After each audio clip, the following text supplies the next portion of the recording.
Well, let's get to our guest. He's the first-round pick of the Cleveland Indians, and currently with the Mahoning Valley Scrappers, he's batting .319, and he had the game-winning RBI last night, the walk-off single in last night's Scrappers game. We're joined by Tyler Naquin of the Mahoning Valley Scrappers. Tyler, thanks for making the time. How are you? Yes, sir. Doing great. Just fine. Thanks for having me. Hey, Tyler, congratulations. I was at the game yesterday, saw that out walk-off single, then I saw you get mobbed by your teammates. They didn't hurt you, did they? Yeah, no, they didn't. They took it easy, but it was a nice thing to have. Do you feel the need to kind of want to just run away when you see all those guys running at you? Like, what do you do in that situation? And definitely, either you can just take off or you can just put your head down and try to huddle up on yourself. Well, you're off to a great start. Talk to us a little bit about, what it's been like coming here to Mahoning Valley from college and getting used to even going from the aluminum to the wooden bat. How's the transition been for you?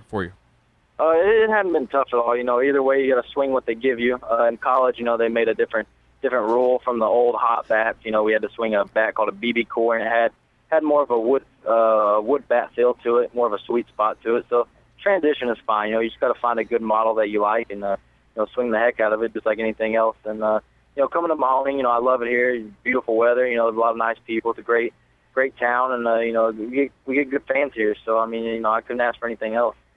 Tyler, take us back to the day where you got drafted by the Indians. What was that day like for you? It was incredible. The day before, I was still playing for Texas A&M, and we had lost out of our regional at home.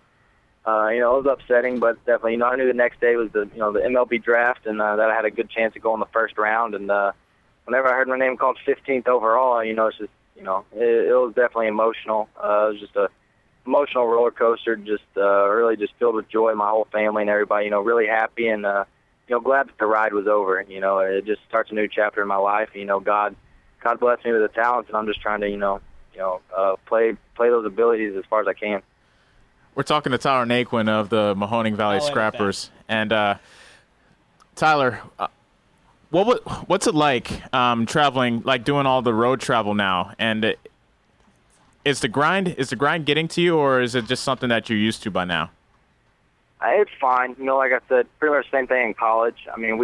We definitely traveled. We have 8-hour bus rides to Oklahoma or whatever because I was in Texas. But when we stayed in really nice places, we don't stay in the nice places here and whatnot. But it's pretty much the same. You got to go on the road. You're gonna have a bus ride, and everything just kind of blends together.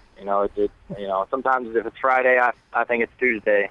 And it's just kind of, it's a little bit different feel, but, it's all the same. You got to get on a bus and you go play. You come home and you play. So it's pretty much just all the same. Now, you talked earlier about how much you've liked being here in the Mahoning Valley playing for the Scrappers. You've been on the road a few times so far, and you've seen a couple of the other stadiums and teams and fan bases. Where would you put the Scrappers fan base and facilities up against some of the other ones in the Penn League? Right at the top, the top three at least. We played at, I think, 3 other ballparks. And, Jamestown, Williamsport, and the Spikes, I want to say.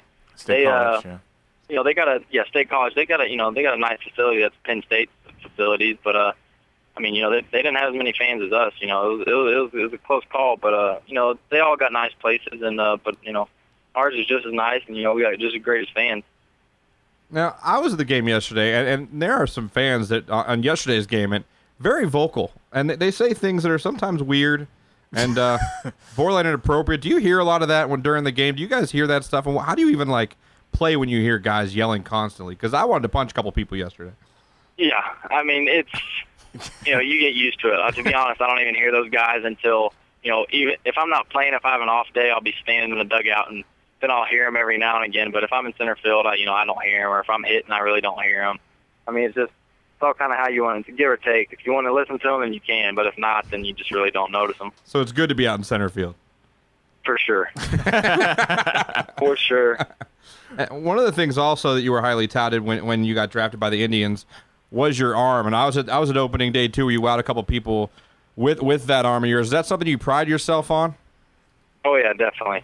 Anytime I get a chance to throw somebody out or somebody's thinking about taking an extra base, I'll show it off and, just kind of remind them that, it's going to be a good shot. You could be thrown out. So it's something I take a lot of pride in. I work hard at it, and it helps my stock a lot more to move up quicker and whatnot in order to be able to, have a good bat and to, back it up with a good arm. We're talking to Tyler Naquin of the Mahoning Valley Scrappers, and what I was curious about is what players did you idolize growing up, and is there any player that you model your game after? I mean, to be honest, I could say that I saw Johnny Damon play multiple times, Ken Griffey. I mean, all those guys, I idolized them. Griffey obviously throws left-handed, but, I bat left-handed and just watched him a lot. I'd watch Ellsbury from Boston. Just mainly all the center fielders. I mean, anybody that I could relate myself in any way. I like watching Ichiro throw. He's got a great arm, but I was actually able to talk to Johnny Damon when I went to Cleveland for my physical and signed my contract. I talked to him for about 20, 30 minutes, and it was an experience of a lifetime. I've seen that guy win multiple championships with the Yankees and Boston and stuff, and it's kind of weird that I was watching him when I was 9, 10 years old, and then I'm standing there carrying on a conversation with the guy. Yeah, and what's it been like? I mean, I know you went up there, you signed in Cleveland. They had you on TV on the broadcast. I know the Indians minor league report came down and did a special on you. I mean, you're getting a lot of media attention since being drafted by the Indians. Have you had to adjust to that at all, or is that something you enjoy? I enjoy it. I mean, I knew it's part of it. Even at A&M, not as much media as here, but I mean, A&M's a top 5 baseball school or whatnot. And it's I got a lot of attention there with my other pitcher, Michael Waka. He went 4 picks after me, so it was pretty hectic, especially around the draft time. And I knew being in the first round it'd come with that, and I enjoy it, because people want to know what it's like, the lifestyle, all the media and whatnot that comes along with it, the autographs, and like I said, I enjoy it though.